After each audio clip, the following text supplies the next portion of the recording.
imitamo imitalu ithim lunga duan kan si miza le mangai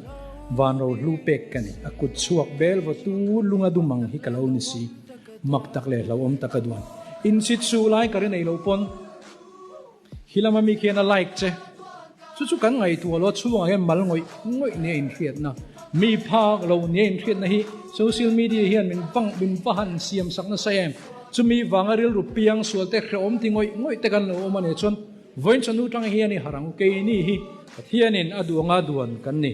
mi like le follower kan boi tur ni lo imitamo imitalu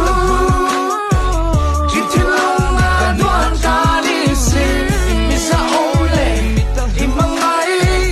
varu huber bekani akutsuaki bevatulunga du kani varu huber kalau